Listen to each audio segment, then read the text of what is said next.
Hello, I'm Laura Greiner, your host for today's 𝘬𝘂𝗶𝗵𝗏 podcast. Today I have with me Guilherme Rosa from the University of Wisconsin with me today. Guilherme, how are you today? Good. Thank you very for the invitation, Laura. Good. I'm glad you're doing well today.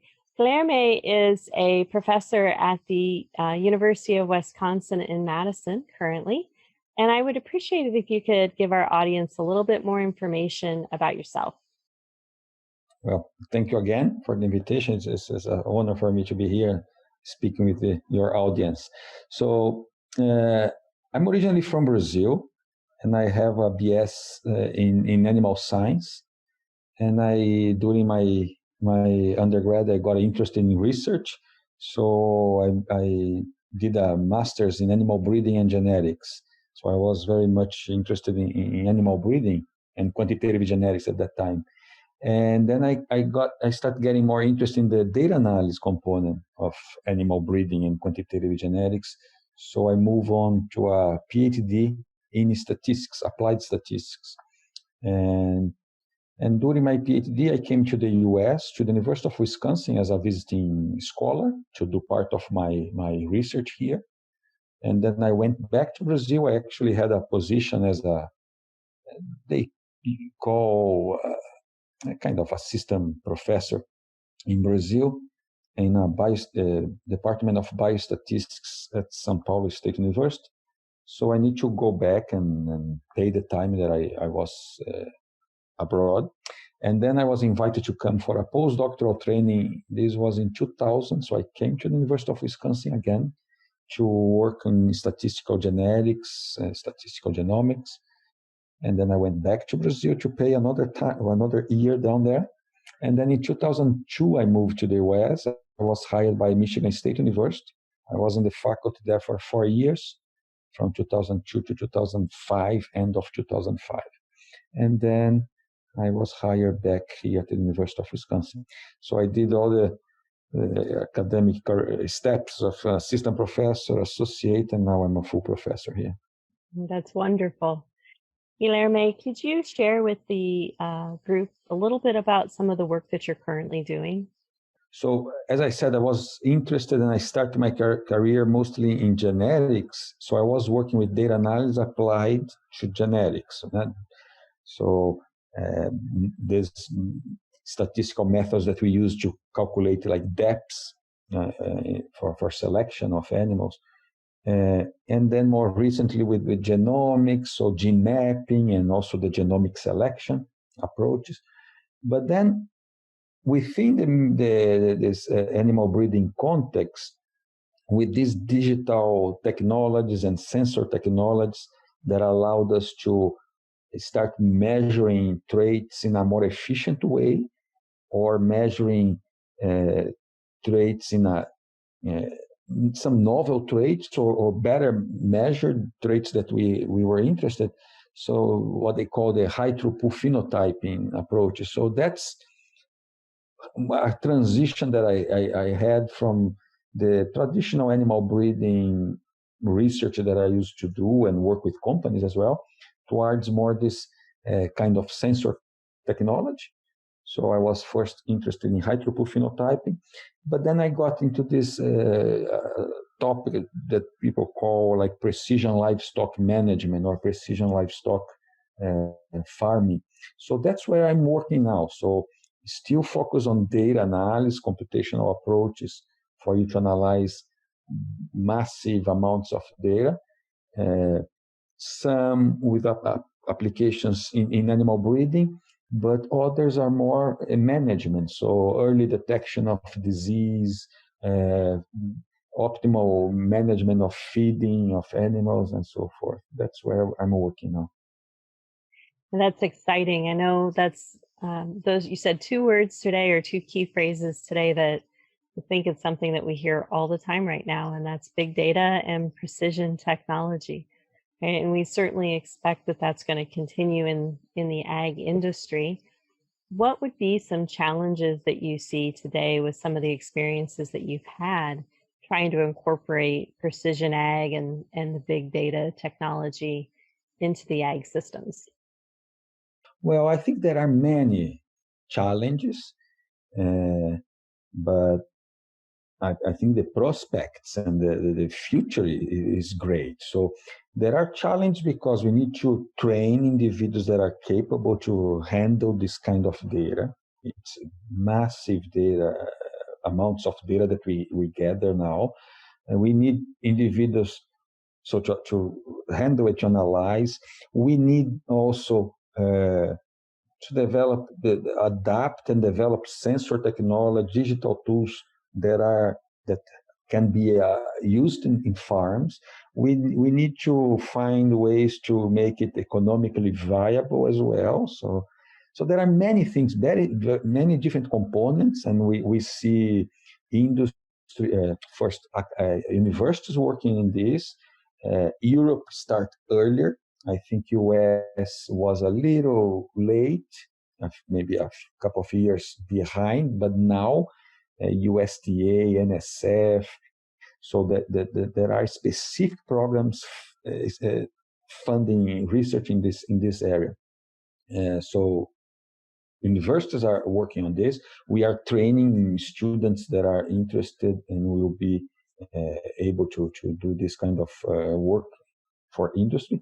And we see many companies working on this, large companies trying to develop their tools, and many startups. So we see many startups in the swine industry, in beef, in dairy, and trying to develop new tools. And then there is another big challenge, that is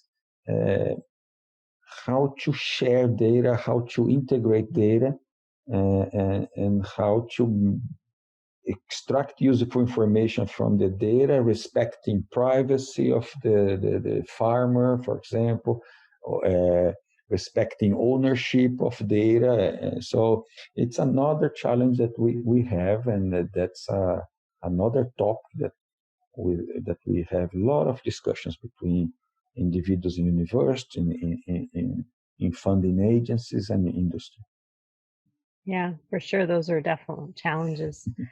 I think most of us understand precision technology. I think we've heard that enough. We know it's being exact, whether it's using the cameras to identify a sick animal or to predict growth rate and identify appropriate body weight. But when you say big data, maybe we should take a step back and talk about what kinds of parameters would you be collecting, or pieces of information, and what information would you get out of it? So what would be our inputs and what would be the outputs for people that maybe aren't very familiar with it? Well, let's step back a little bit. Let's say big data. So people use this, it's a buzzword now, and people say, we are using big data. So what is big data, right? There are different ways that you define, and overall, of course, it's a data set that it's big, so you have larger data sets. Some people say it's a data set that you cannot open in Excel. Excel is the traditional worksheet that we use, for example, from Microsoft. So, but big data, I would say that it's not only the amount of data that you have, it's the complexity of data. So you have different sources of data that you want to merge. The data from different sources, they come in different structures. So you may have one source of data sending you images. There is another source of image sending you weather data, and another one, and they come in different formats in terms of the data structure. So you need to bring all this together. So it is the different sources of data, different structures. You may have data coming in real time, like in sensor technology, or you may be getting data from farm management software. So you collect a whole cycle of data in terms of growth, in terms of feed consumption, and then you analyze. So you have these two kind of analysis also. There is the historical data. So you collect data for a few years, you you want to look at for example, what are the key factors affecting the production system, things that you could change, for example, to improve. So what kind of feeder, what are the meals that are providing you better feed, facilities, equipment, and so forth, weather variables. So this is very important, and we see that the livestock is behind what people are doing in agriculture with crop, for example. Not, of course, there is a extra level of complexity in livestock, but let's say in crop, for example, you have companies like FBN, for example. So you have a network of farmers sending data back to the company, so FBN, and they mine this data. So they look at what kind of seeds the farmers use, when they seed, fertilizer, irrigation, how was the weather. So once they harvest and they know, like yield, for example, they have the whole winter to analyze this data, and then they make predictions and also recommendations for next year. They say, you should use this kind of seed, you should seed this time of the year, and these are how you should manage in your crop.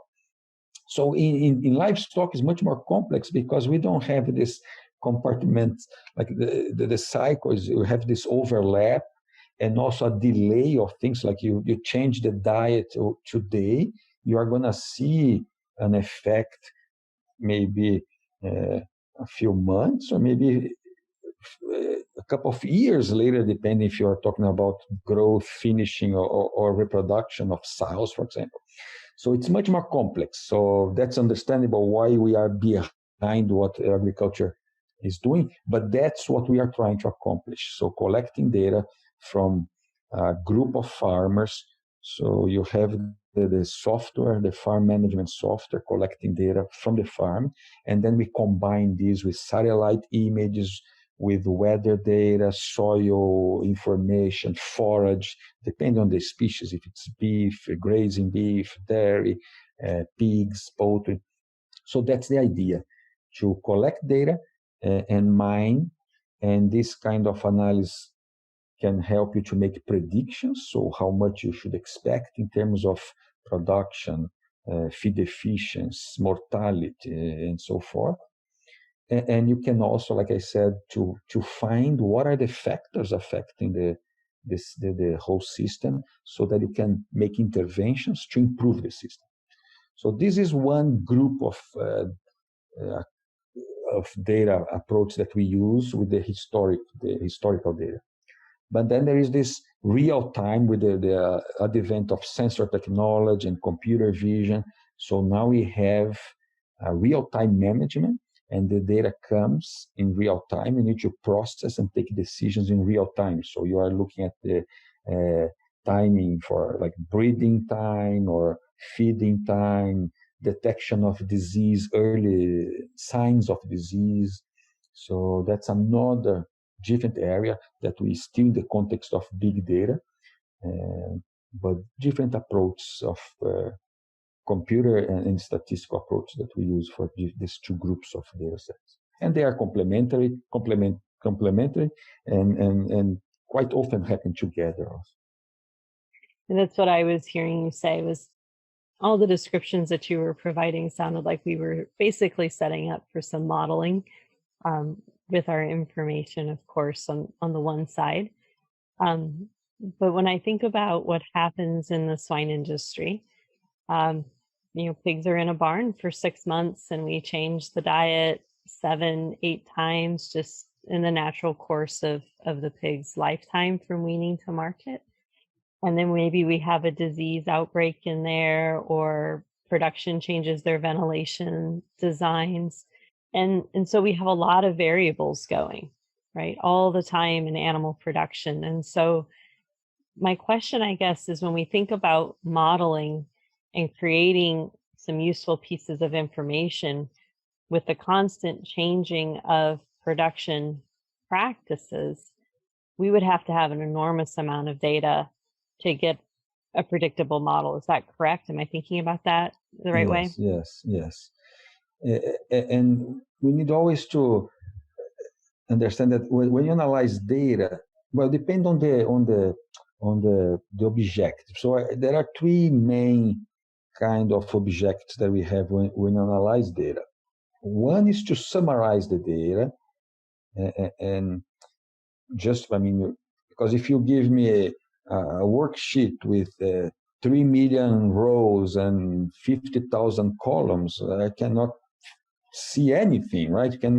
So you try to summarize variables and look for means and variance. You plot those values. You look for tables to summarize. So this is what we call descriptive analysis, right? So it's like so you take your bank account statement and you just look at how much you have in your account, or what were the checks that were that came in and came out, or you look at your 401k and you see those pie plots telling you how much you have in stocks, how much you have in bonds, and so forth. This is a description. The second level is prediction. So you're trying to make predictions now. So if you go back to the stock market, now you are looking at graphs and trying to predict if the prices are going up or down, and then it helps you to take decisions, because you need to decide if you are buying or if you are going to sell. And in livestock, you need to take, you want to know the price of the soybean and the corn. You want to keep track of price of the meat, and then you make predictions. So there are models that help you to make predictions. And then there is another set of models that we use, that when you try to find what is causing what, right? So, for example, I can predict or realize that an animal is sick because I saw that the body temperature went up. So fever is a good predictor of a disease. But if you don't know that the fever is a consequence of the disease, is not the cause, because it doesn't matter if you treat the fever, you're going to lower the body temperature, but you're not solve the problem. The animal is sick. You need some antibiotics, right? So that's what happens when you have many variables, like you're mentioning. So there are confounding variables. So maybe there is one that is highly associated with whatever you are interested, like the feed efficiency or mortality, but it's not the cause of that variable that you are observing. So that's another set of statistical tools that are sophisticated, actually, for you to try to disentangle what is causing what is just association, is spurious association, and so forth. So there are these three kind of groups of models. Okay? Mm-hmm. Mm-hmm.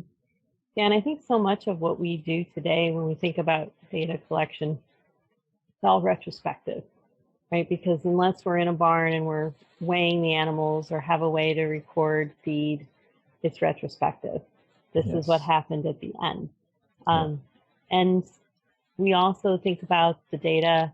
It's sometimes hard to get people in the farm to make notes of ventilation was changed today from winter ventilation to spring ventilation, or filters were taken out of the barns, right? Those types of pieces of information that could actually be very useful when we're trying to look at the big model.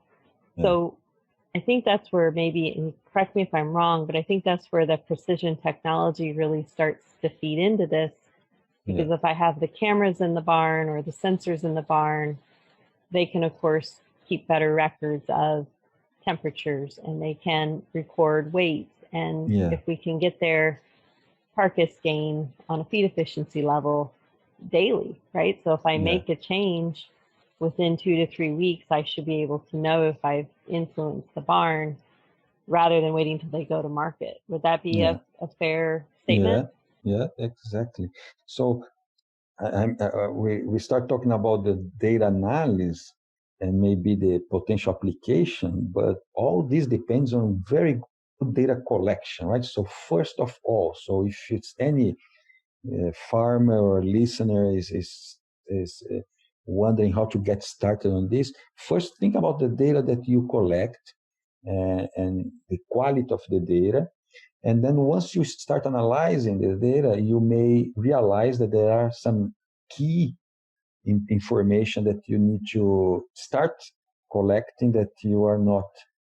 So we had a data analysis that we performed with one big company, one big producer in Iowa, where we had some characterization of facilities in terms of ventilation, size, the density of animals, but we didn't have much. So we analyzed the data with those factors that we knew, the variables that we had information, but we also looked for how much variation there was between farms and between barns that were not explained by those variables that we had in the model. And it was the majority, like 70% of the variation was not yet explained by the variables that we had available. So then came the idea of running a survey to try to describe better the equipment and the management approach in each of the farms and barns to learn more about what is working fine, what can be improved, and so forth. Mm-hmm. Yeah, I think that's a very good point, because today when we think about a barn, we record medications, right? Which animal, it might not even be specific on our sheets as to animal, but maybe a pen, right? How many animals within this pen did I treat and what medications? Whether it's on our electronic ventilation controller or we write it on a piece of paper, we write the high and the low temperature, we write some daily observations down, and that's really about it, right? And so I think that's a very good point, and that might be actually a little bit of a limiting step for some people when they start thinking about how much information they would have to write down to make it be relevant and give them information back that would be useful. Yeah. So do you have some tips on what types of information, if you're getting started, would be good pieces to start with? Yeah, I mean, it's difficult to recommend anything because all depends on the objective, right? So if you are interested in improving feed efficiency, growth, and maybe market decision, and you realize that monitoring body weight and body composition would be the way to go, and then the sensor technology using computer vision may be what you need. But quite often there are other things that you can do that may help you, and it's even easier to get started.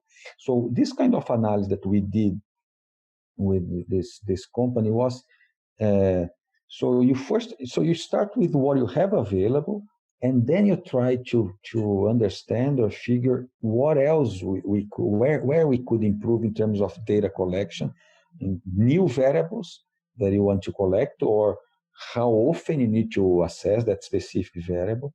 And so I would say it's important to get started. I mean, if you have someone like a company that sells nutrition or feed or medication, and they can provide some help on data analysis, or you can collaborate with someone in a university and have a first look at the data, see what you have there, and go from there.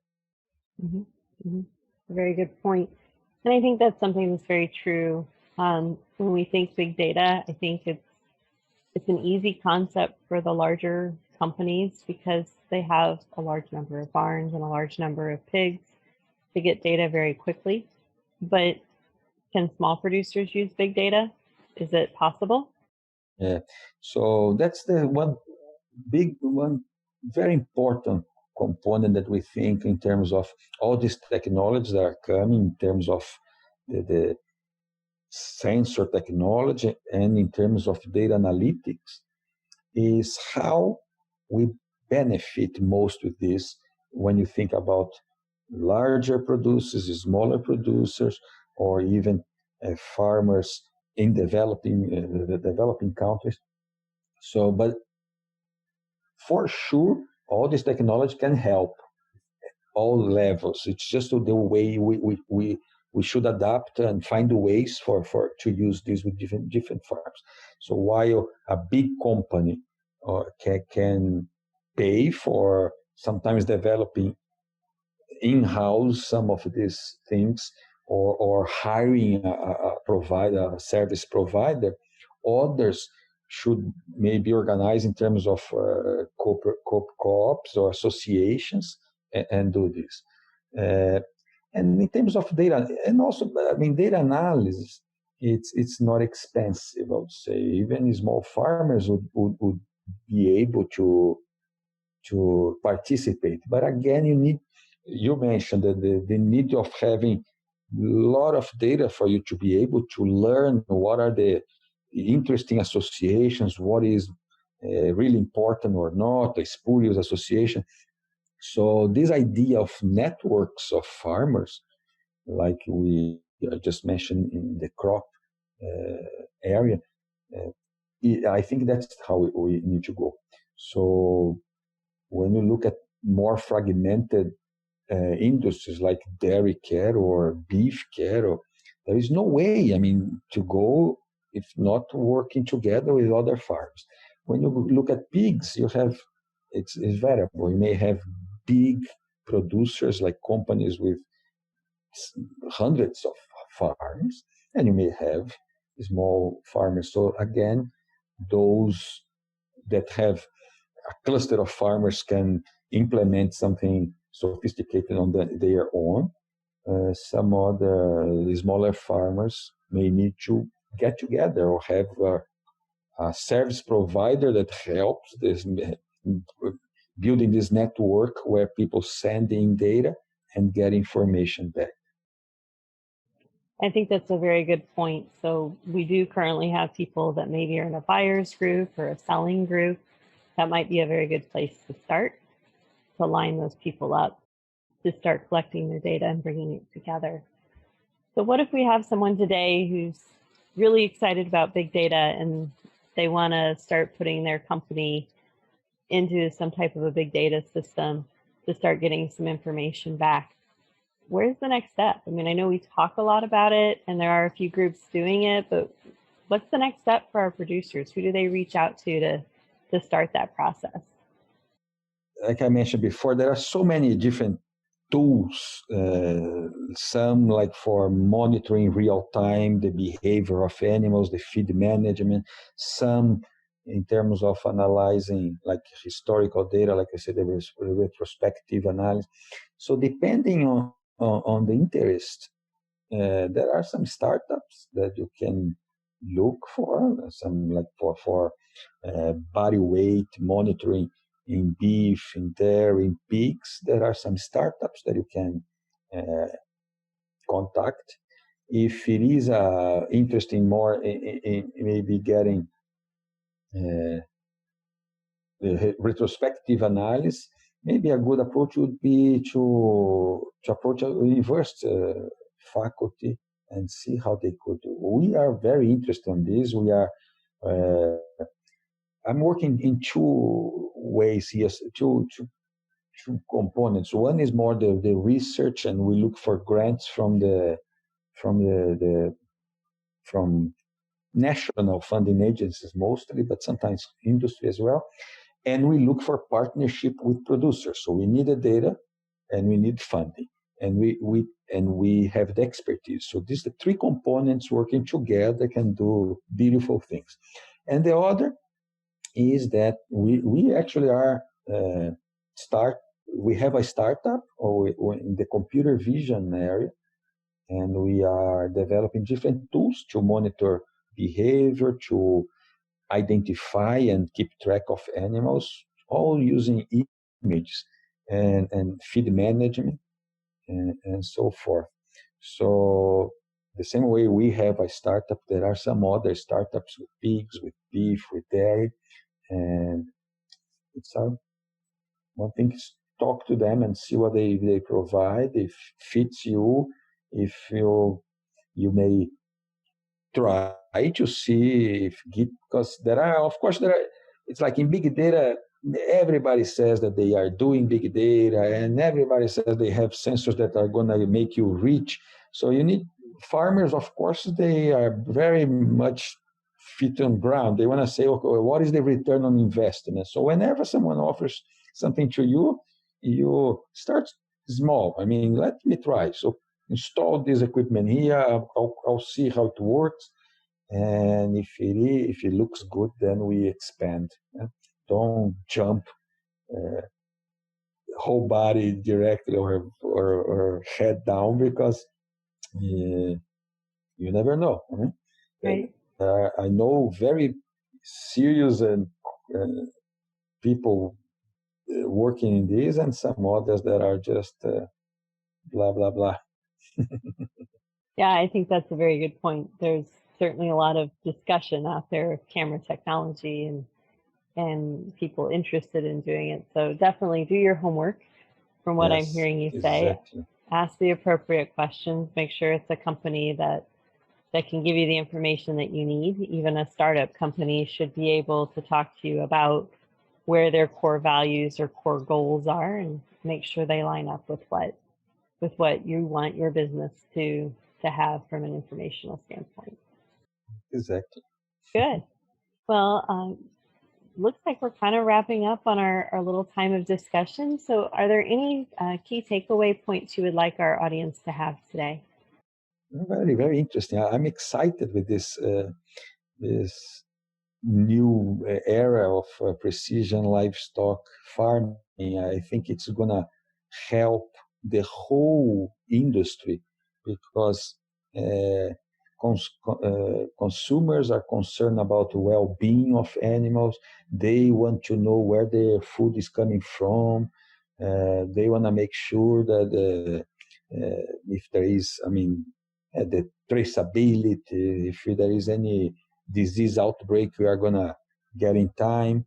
So all this technology help us accomplish this.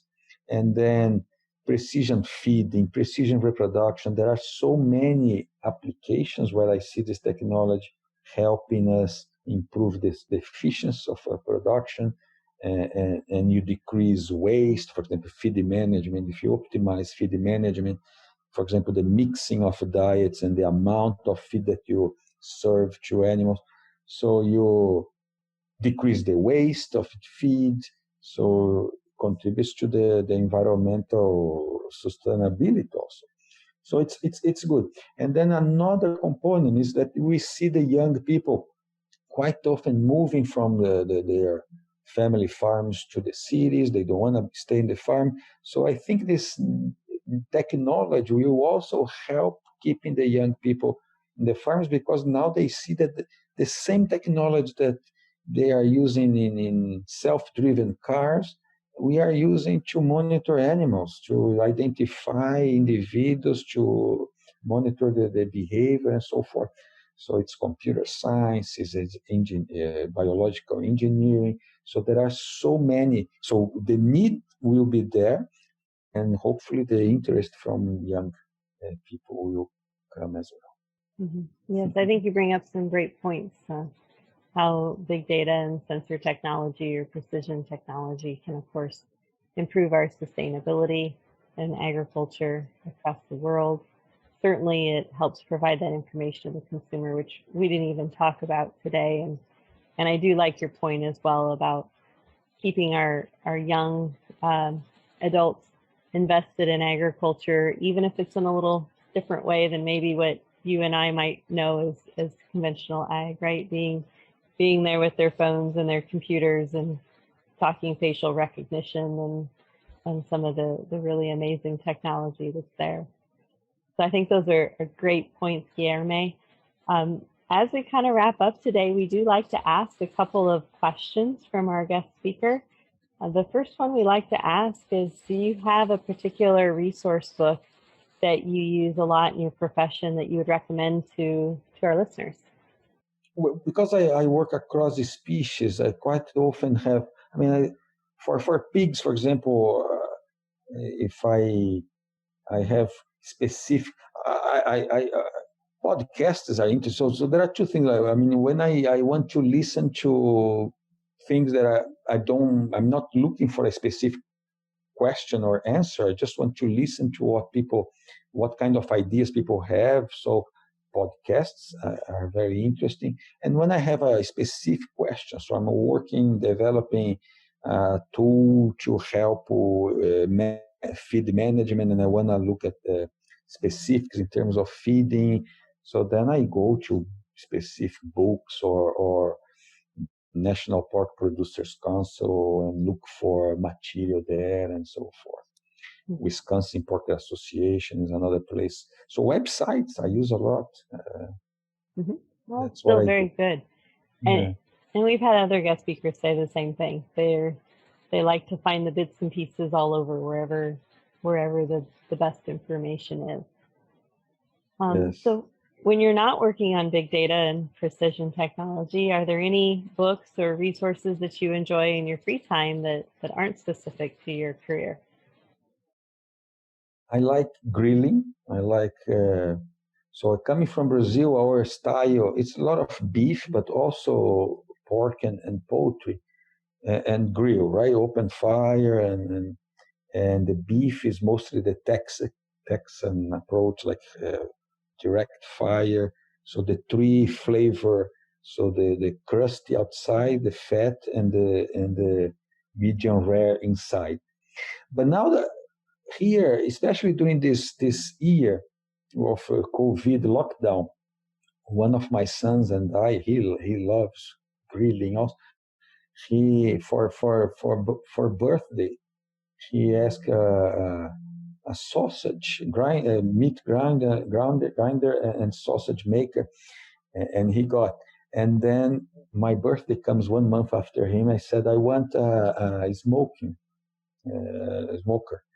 and my wife gave me. So now we are studying a lot of this, and we are smoking fish and pigs a lot, and our own sauces. We do have some Italian recipes like Calabresa and Toscana. So that's what I'm studying now. So how to smoke and how to different recipes for sausage. Sounds like I might need to make a trip up to Wisconsin sometime, yes, right? You're welcome to come.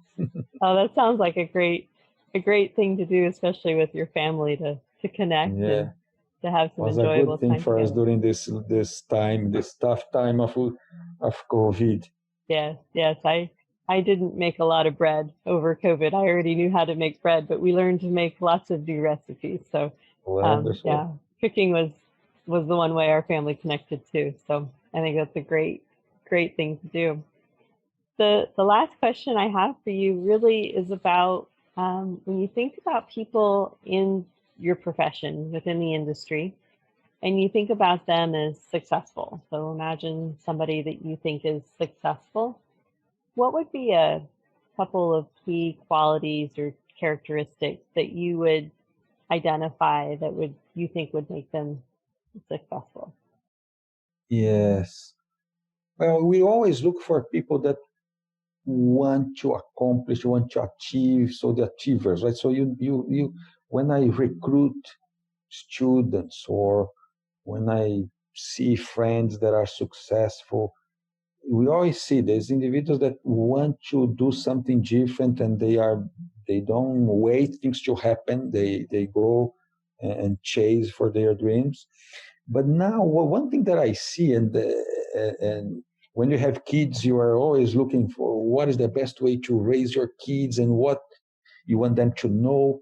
One thing that I believe it was always important, but it's becoming more and more important, is the social skills, right? Because things nowadays are so complex. I mean, when you think about any kind of like precision livestock, you are going to have a multidisciplinary group working. It's impossible for someone to know the engineering component, the computer science component, the livestock production component, the statistical. So it's always a group of people. And many things that we used to do, probably in the future, the computer will do, and the robotics will do. But so what we need is people that know how to work together, how to take the maximum of each other. So team builders. So the soft skills, I think it's always important, but it's going to be even more important. And one thing that I read these days is that when you look at like 10-year-old and younger people, the 60% of these individuals, they are going to work on a specific job that doesn't exist today. So how you prepare someone to work on something that you don't know what's going to be? So I think it's very important for us when we raise kids is to give the basics of like citizenship and social skills, and then in terms of academics, the math, the biology, the language or the history, and then other things will come depending on where they land, because we don't know where they are going to land. Mm-hmm. Yeah, that's a very good point. It's an excellent point. I was not aware of that statistic. 60%. It's more or less. Don't write down the numbers, but it's something like this: 2/3 of the individuals 10 or 12 and below will work on things that we don't, the jobs that don't exist now. Very interesting. Yeah, that's exactly right. How do you prepare someone?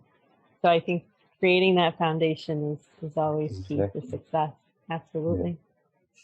Well, again, for our audience today, this is Guilherme Rosa, and Guilherme is from the University of Wisconsin-Madison, and we do appreciate your time today. Thank you very much. Thank you very much, Laura. It was a pleasure to talk to you. Yeah, take care. Bye-bye. Imagine if, with a few key concepts, you could have the potential to create a massive positive impact by bringing from hundreds of thousands to millions of dollars for swine producers. Join us on this small group and go to the next level of swine nutrition on this 7-week-long elite online training in applied swine nutrition and feeding by myself and my world-class invited speakers. Additionally, you enjoy an exclusive community to exchange ideas. Go now to www.eliteswinenutritionist.com.